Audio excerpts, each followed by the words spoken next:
Tuhan melakukan, menggenapkan apa yang diwahyukannya kepada saudara dan saya. Yang diperlukan adalah percaya. Kalau saudara mau bersama Tuhan Yesus, tidak ada yang tidak bisa.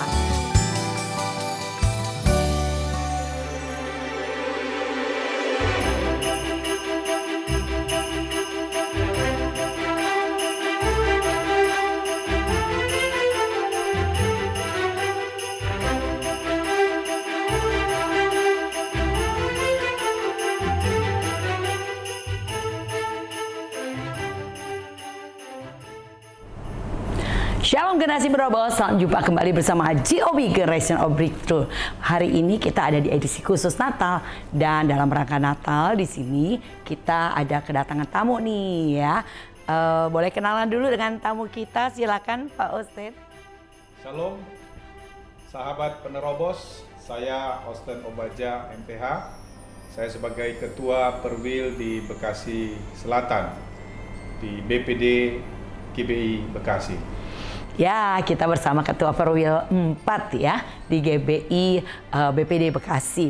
Nah, hari ini kita mau bicara dengan satu tema. Yesus datang untuk membawa pemulihan. Ya, pemulihan seperti apa?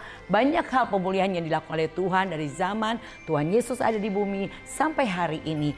Yang sakit dipulihkan menjadi sembuh, yang terikat dibebaskan, dan mereka dimerdekakan dari kuasa gelap. Dan banyak hal pemulihan-pemulihan yang Tuhan berikan juga dalam masalah ekonomi, dalam masalah keluarga. Tuhan memberikan pemulihan dalam segala sesuatu. Kita bersyukur ya sahabat penerobos, dengan kehadiran Yesus kita hari ini menjadi berbeda. Karena kita orang-orang merdeka, tentunya penuh dengan sukacita. Nah, hari ini tema kita adalah Tuhan Yesus memberikan pemulihan. Pemulihan seperti apa? Nanti kita akan mendengar dari Pak Osten ya. Banyak hal yang dialami pemulihan dalam gerejanya. Dengan dimulainya tentunya dengan masalah. Nah, kita mau bincang-bincang nih Pak Osten. Masalah apa nih yang membuat Pak Osten hari ini bersyukur karena Tuhan sudah memulihkan gerejanya Pak Osten. Boleh Pak Osten berbagi dengan sahabat penerobos? Oh ya, kalau masalah banyak sekali ya. Tapi secara khusus buat masalah yang kami alami dalam gereja yang kami gembalakan. Saya juga sebagai gembala sidang di gereja GBI The Power of Holy Spirit, dan tentunya banyak hal yang kami kerjakan di dalamnya, tapi juga ada tantangan, ada persoalan yang juga kami alami. Ya, secara khusus untuk tempat yang kami gunakan, saudara. Beberapa waktu yang lalu kami diberikan tempat oleh seorang pemilik ruko ya, dan dia juga memberikan batasan kepada kami bahwa akan dia jual pada waktunya ruko tersebut. Nah, itulah yang menjadi pergumulan kami, bagaimana selanjutnya ketika nanti ruko itu akan dijual, berarti kami tidak lagi punya tempat ibadah di sana. Lalu kami akan pindah kemana? Dan itulah yang menjadi pergumulan kami. Kan tidak mungkin kami menghentikan sebuah pelayanan yang Tuhan percayakan.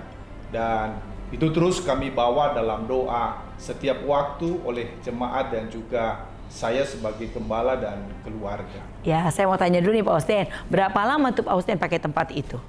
Saya sampai sudah hari ini pakai tempat itu kurang lebih 3 tahun. 3 tahun ya. Jadi sampai hari ini masih pakai tempat itu Pak? Sudah tidak. Oh sudah tidak. Sudah tidak. Jadi kenapa terjual rukonya? Iya, karena rukonya sudah dijual dan akhirnya setelah itu dijual, memang orang yang membeli ruko itu dia memberikan kesempatan juga kepada kami untuk menggunakan untuk menjadi tempat ibadah. Namun ada keterbatasan.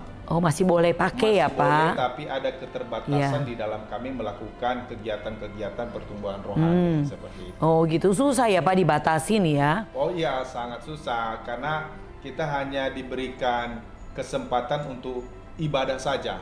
Jadi ibadah kategorial ya sudah tidak ada. Bahkan sekolah minggu pun nggak ada tempat untuk kita gunakan. Itu sama pemilik ruko atau sama yang membeli ruko? Sama yang membeli ruko. Oh, yang membeli ruko masih memberi kesempatan Pak Osten untuk beribadah di sana, untuk mengadakan ibadah di sana, tapi dengan batasan. Jadi nggak seperti biasa ya, ada aktivitas-aktivitas lain di hari biasa nggak boleh. Nggak boleh. Jadi cuman hari Minggu. Ya. Wah, ya itu masalahnya ya Pak Husin Iya, ya. masalahnya. Iya, Dan iya. tempat itu memang digunakan buat usaha yang membeli ruko itu selama ini. Tadinya pemilik ruko itu apakah tidak menawarkan Pak Husin untuk membeli?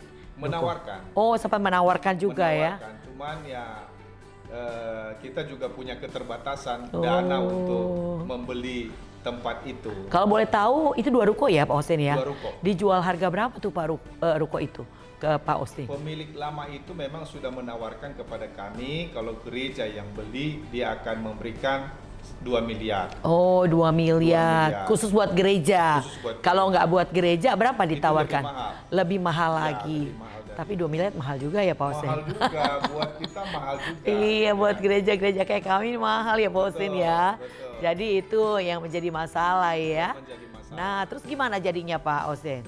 Tetap Ya. bertahan atau bagaimana? Tetap bertahan sementara waktu sambil menanti mujizat Tuhan. Oh, gitu ya. Iya. Tapi saya dengar hari ini mujizat itu emang benar-benar dialami oleh iya. Pak Husin ya. Betul. Nah, ini ceritanya seru banget nih sahabat Penerobos. Boleh kita dengar lagi ya cerita Pak Husin berikutnya gimana Pak Husin? Ya, mujizat itu kami alami pas di bulan 9 kemarin. Oh, bulan 9 Bulan ya. Iya, 9 iya kemarin. September ya. Memang ceritanya memang agak panjang. Satu kali memang Tuhan pertemukan saya dengan seseorang yang sudah umurnya sudah lanjut. Ya. Sering ketemu dan sering ngobrol Oh, dengan begitu, saya dan ya. tentunya saya juga bangun hubungan yang baik Ya, gitu ya, ya, ya. karena itu juga yang Tuhan kehendaki karena beliau juga berbeda agama gitu ya. Ya. Nah, oleh karena itu dia sering bercerita tentang kehidupannya ya. Tapi saya selalu bercerita tentang kebaikan Tuhan Ya. ya buat dia dan ketika saya bercerita tentang kebaikan Tuhan kadang dia menangis Oh, karena mungkin ya. merasa banyak hal yang telah dia lakukan Ya, selama ini ya, yang ya. salah di hadapan Tuhan. Tapi selalu saya katakan bahwa tangan Tuhan selalu terbuka. Amin, Dia amin. selalu memberi pengampunan bagi setiap anak-anaknya yang mau datang dengan kerendahan hati Ya. dan mengakui segala dosa dan kesalahan. Nah, hal itulah yang membuat hatinya juga tenang dan dia terus membangun hubungan juga terhadap saya untuk selalu berdoa. Ya. Lalu satu kali dia ngomong ke saya, Pak Austin, itu saya mau jual ruko saya. Kebetulan dia tinggal di situ sementara menanti orang yang membeli ruko tersebut. Jadi Pak Husin sempat cerita sama orang itu tentang masalah Pak Husin di gereja. Saya cerita, Oh. saya bilang, oh Pak, bisa itu Pak, karena saya juga ingin ada satu tempat ibadah yang permanen, karena sebetulnya saya rindu agar ada tempat ibadah khusus, karena selama ini tempat yang kami gunakan itu sangat terbatas. Terus dia bilang, ya udah beli saja ruko saya. Ya. Saya bilang, kalau saya beli bukan buat diri saya sih Pak, tapi buat gereja. Oh ya udah, kalau mau silakan. Lalu saya tanya harganya berapa. Oh kalau soal harga tanya ke anak saya. Lalu dia kasih nomor telepon anaknya. Lalu saya telepon dan saya tanya. Kata papa, ruko mau dijual. Oh iya om, kami mau jual. Saya tanya berapa.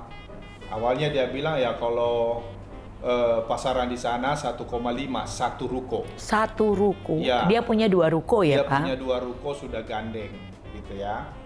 Wah saya bilang berat ya kalau jadi 3 miliar. Lebih mahal lagi. Lebih mahal lagi gitu kan. Tapi dalam pembicaraan itu dia bilang, Om kalau serius nggak apa-apa. Saya bilang ini bukan buat saya, tapi ini buat gereja, buat rumah Tuhan. Ya udah kalau Om serius kita lepas 2,5. Wah, udah kurang 500 juta tuh ya. Kurang 500 kan. Tapi masih lebih mahal nih Cukup Bos. banyak, tapi bagi saya itu masih mahal. Masih mahal. Karena terus terang saya nggak punya uang segitu. Iya, iya, iya. Ya, saya nggak punya uang segitu. Di bank ada banyak uang, Ya. tapi bukan uang saya. bank. Iya, iya. Lalu akhirnya dia bilang, Om, kalau ada uang sekarang, karena kita mau cepat jual dan Papa juga mau pulang ke Jogja, udah nggak apa-apa kita lepas 2 miliar.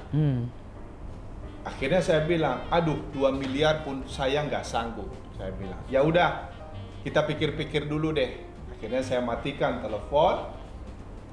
Udah berjalannya waktu, singkat cerita, di bulan 5 kemarin, bapak ini yang sering ketemu saya itu sakit, Bu. Sakit, tanpa sepengetahuan saya dia masuk rumah sakit, seminggu kemudian dia keluar. Lalu waktu keluar dari rumah sakit, saya besuk di ruko tersebut, saya tanya kondisinya, saya bilang, Pak, kenapa nggak ada kabar? Ya, saya sakit. Lalu saya telepon, kok nggak nyambung. Ya, HP saya lagi error juga, Pak Osten. Akhirnya singkat cerita saya doakan dia, lalu saya pergi. Tapi 2 atau 3 hari kemudian bapak ini meninggal dunia. Wah, meninggal belum transaksi tuh udah meninggal ya, Pak? Belum transaksi gitu ya. Sepertinya udah gak ada harapan udah nih gak ada ya. harapan. Meninggal dunia. Iya. Dan pertama yang tahu meninggalnya itu saya. Oh. Karena waktu itu anaknya nelpon saya, Om, ada papa nggak di ruko? Saya bilang, waduh, saya nggak tahu ya. Tapi saya coba lihat, ya Om, minta tolong. Oh, papanya itu tinggal sendiri di ruko yang mau Di ruko dijual. yang mau dijual, gitu. Nah, akhirnya saya datang ke rukonya, saya panggil-panggil, dari luar nggak ada sautan. Iya. Lalu saya ketok juga nggak ada sautan. Tapi saya dorong pintunya terbuka. Iya. Lalu saya masuk, saya melihat, bapak ini sudah tergeletak di lantai. Oh, gitu. Ya, lalu saya pegang sudah dingin. Iya. Jadi nggak ada yang tahu tuh Nggak ada ya. yang tahu. Akhirnya saya telepon anaknya, kamu segera ke sini karena papa nggak ada di sini. Saya bilang udah nggak ada, maksudnya sudah tidak ada. Kemana Om? Nggak ada di ruko. Bukan nggak ada di ruko, tapi sudah meninggal. Wah. Kaget dia, lalu mereka datang, dia hubungi keluarganya, mereka semua datang. Lalu saya kembali ke situ, saya layani mereka, saya doakan karena hari itu juga papanya dibawa ke Jogja pakai ambulan. Sudah selesailah acara itu, saya juga pergi, mereka kunci ruko, berarti udah selesai juga. Saya pikir sudah. Kayaknya tidak mungkin lagi tidak mungkin begitu. lagi. Tapi ternyata bahwa Tuhan tidak lupa. Luar biasa. Tuhan tidak lupa. Iya. Lalu seminggu kemudian saya ditelepon sama anak. Iya. Om, jadi nggak ambil ruko? Saya bilang jadi kalau dikasih, gitu kan. Gimana dengan harga yang kemarin? Iya. Wah, saya bilang saya nggak sanggup ya. Saya bilang, saya nggak ada uang segitu. Lalu dia bilang tawar aja Om. Saya bilang saya nggak berani nawar, ya kan? Karena kalau saya pinjam uang di bank segitu banyak, saya berat untuk bayar. Iya. Jadi saya nggak berani nawar. Nggak apa-apa Om, ngomong aja. Akhirnya saya ngomong dengan iseng saja, pura-pura saja, dalam hati saya supaya dia nggak hubungi saya lagi. Iya. Gitu ya. Kayaknya penawarannya nggak mungkin diiyakan begitu ya. Tidak mungkin diiyakan ketika saya sampaikan. Akhirnya ya nggak apa-apa ngomong aja. Akhirnya dengan iseng itu saya ngomong, kalau dikasih 600 boleh. 600 juta, 600 satu ruko? juta, 2 ruko. 2 ruko. Pak Osten menawar 2 ruko 600 juta 600 Pak ya. juta. Terus gimana Pak? Wah, segitu ya Om? Iya, 600 pun saya nggak punya, saya bilang. Tapi kalau dikasih, saya usahakan. Saya bilang gitu. Akhirnya, udah, saya tutup telepon. Saya pikir, ya udah, dia tidak telepon saya lagi. Udahlah ya. Begitu kan? Kayaknya nggak mungkin lah ya. Tawarannya kan mengerikan begitu ya. Betul. Saya pikir sudah lost contact, tapi ternyata Bu Lydia, 2 minggu kemudian dia telepon saya lagi. Oh gitu terus. Om, jadi nggak ambil ruko? Jawabannya sama. Jadi kalau dikasih, saya bilang gitu. Waduh, gimana ya Om? Jangan segitulah. Saya bilang, uang segitu pun saya tidak punya. Tapi kalau dikasih, saya akan usahakan. Yeah. Dia bilang ada yang nawar 1,5 2 ruko. Bahkan yang paling rendah 1,3. Saya sampaikan, ya udah nggak apa-apa, kasih aja mereka. Oh saya gitu bilang. ya. Itu masalahnya Om. Nah, barulah saya tahu masalahnya. Oh, apa itu masalahnya? Saya bilang, apa masalahnya? Dia bilang, sebelum papa saya meninggal, beliau sudah berpesan, itu ruko kalau kamu jual, jualnya sama Pak Osten ya. Wah, ada pesan begitu tuh ya. Ada pesan begitu. Amanat itu ya. Amanat. Takut tuh Jualnya anaknya sama nggak Pak Osten. Karena akan dijadikan gereja Iya. buat rumah Tuhan. supaya beliau doa-doain kita. Wah. Jadi dia udah berpesan. Ah. Barulah saya tahu hari itu. Akhirnya saya bilang, lalu bagaimana? Terserah kamu. Itu dia Om, saya bingung. Ya kan? Bingung lah ya. Saya bilang, jangan bingung. Saya bilang, jangan bingung. Saya tidak mau juga Anda rugi. Gitu Iya. ya. Dan itu jangan jadi beban pikiran kamu. Ya saya susah sih ngomongnya Om. Gitu. Udah tambahin lah Om. Saya bilang, aduh kalau saya tambah paling saya tambah 50 ya. Jadi 650. Akhirnya dia bilang, udah Om jangan ditawar lagi, nggak apa-apa karena ini amanat Papa, kasih aja 700. Wah, 700 juta. 700 juta. Dari Dua satu ruko. dari satu ruko 1,5 M, Ya. 2 ruko 3 M, 3M, jadi 700.000. 700 juta. Wow, sahabat 700 Penerobos, luar biasa banget. Ini mujizat banget. Terus duitnya udah ada belum, Pak? Belum punya uang. Belum punya. Saya punya uang 200 juta 200 juta, masih banyak Pak, 500 Masih juta. 500. Terus gimana, saja. Pak? Jadi saya pikir saya bisa ambil uang itu pun sebetulnya buat anak saya kuliah. Saya sudah simpan. Tapi selama ini kami berdoa sama istri bahwa kami ingin membangun rumah Tuhan. Kami ingin ada berkat yang Tuhan berikan dan bisa Tuhan pakai siapa saja, tidak terkecuali kami. Iya. Itu dalam doa kami.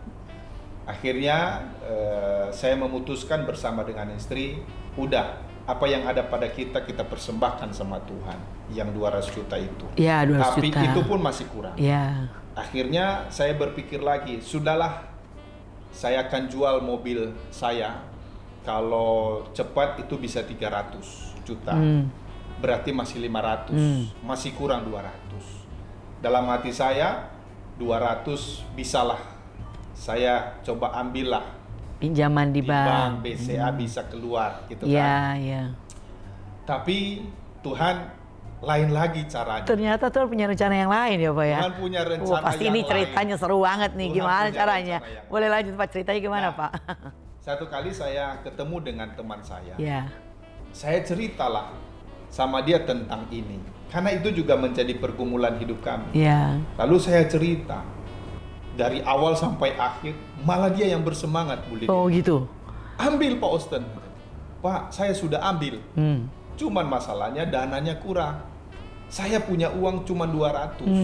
Saya rencana mau jual mobil 300 jadi 500. Masih kurang. Ngapain jual mobil katanya? Ambil saja. Ambil pakai apa? Saya Iya. bilang. Ada dananya enggak? Bisa enggak aku pakai dananya? Oh boleh. Saya bilang nanti saya ganti setiap bulan. Oh boleh, terserah. Oh. Mau 5 juta, mau berapa Luar kamu biasa.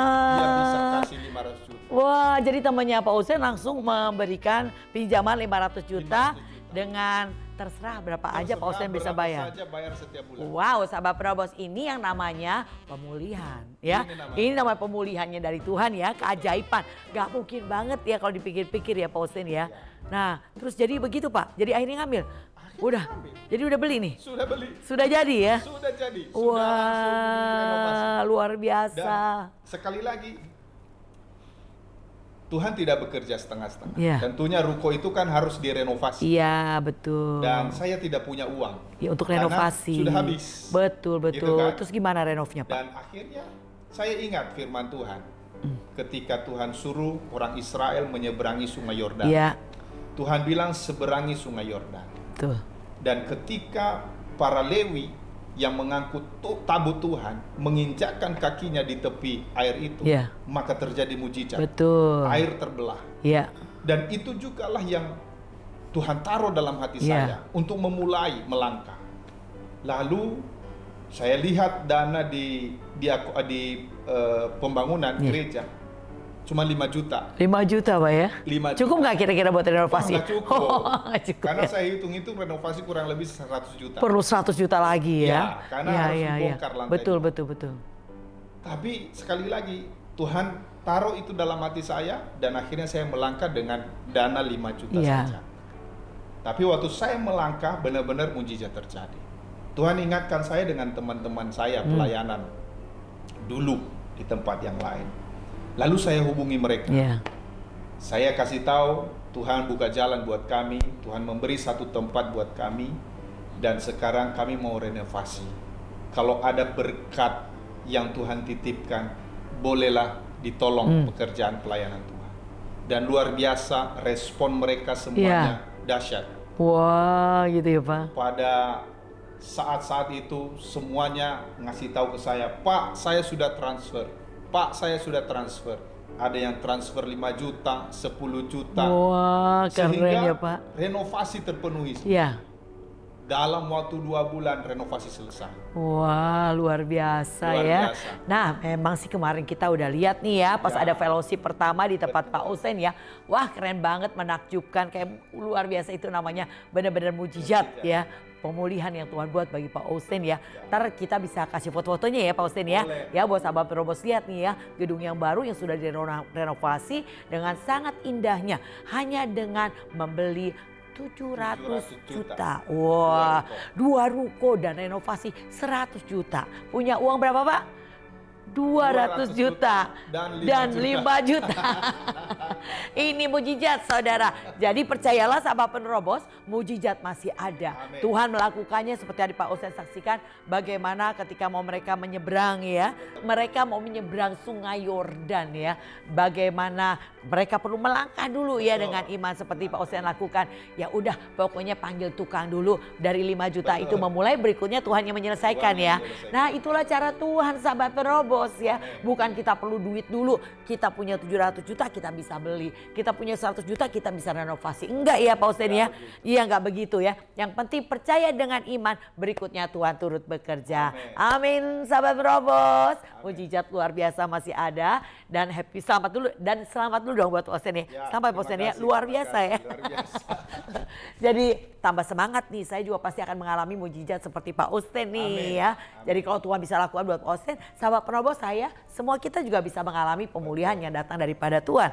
Bukan hanya bicara tentang kesembuhan dari sakit, bukan hanya berbicara tentang pembebasan daripada kuasa gelap, tapi juga bicara tentang pemulihan di dalam gereja kita masing-masing ya Pak Osen. Yang penting unity ya Pak ya. Ya. Ya, waktu itu Pak Osen bersama dengan seluruh pengerja tentunya berdoa ya. Wah, ini kekuatan kita ya, yang mendatangkan mujizat ya Pak Osen. Gak ada yang lain benar. Yang bisa menarik berkat-berkat surga untuk kita nikmati adalah doa. Apa Pak Osen? Doa. Doa ya sahabat Penrobos. Jadi oleh karena itu tetaplah bersemangat mengikut Tuhan. Jangan pernah menjadi lelah dan lemah sahabat Penrobos. Karena kita percaya di depan ada sesuatu yang lebih baik. Jadi jangan putus asa, jangan menjadi lemah. Jangan saudara jadi gak bisa move on karena masalah yang ada di hadapan saudara. Tapi bangkit percaya dan semangat. Kita akan melihat pemulihan yang datang daripada Tuhan. Ya, jadi mungkin akhir daripada cerita-cerita kita ini tentang kedahsyatan keajaiban Tuhan. Ada closing statement buat dari Pak Osen buat semua sahabat Penrobos nih tentang kuasa pemulihan yang Tuhan berikan ya. Silakan Pak.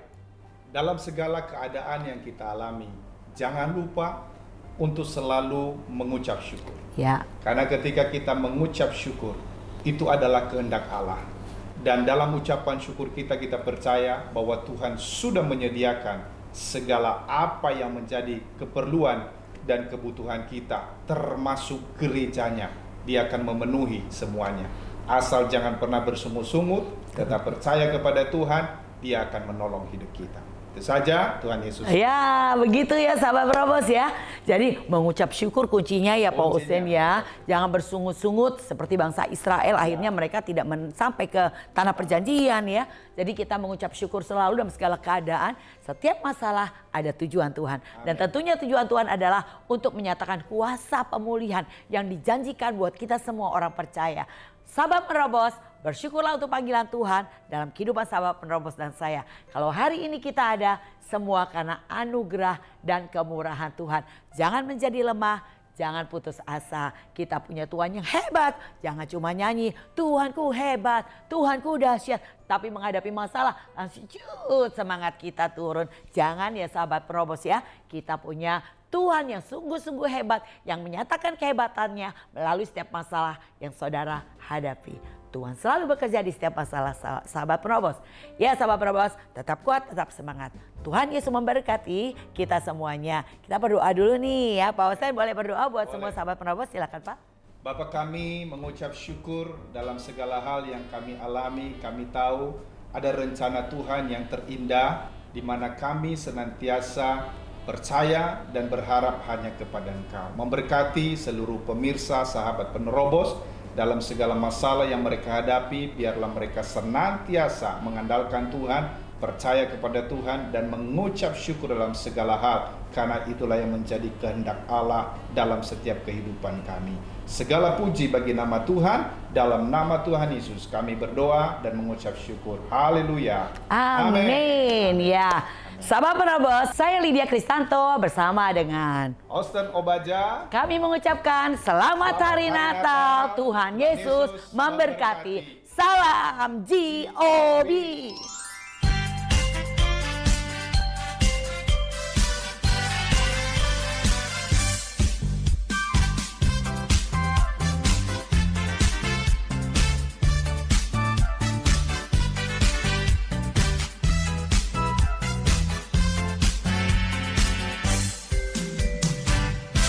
Feliz Navidad.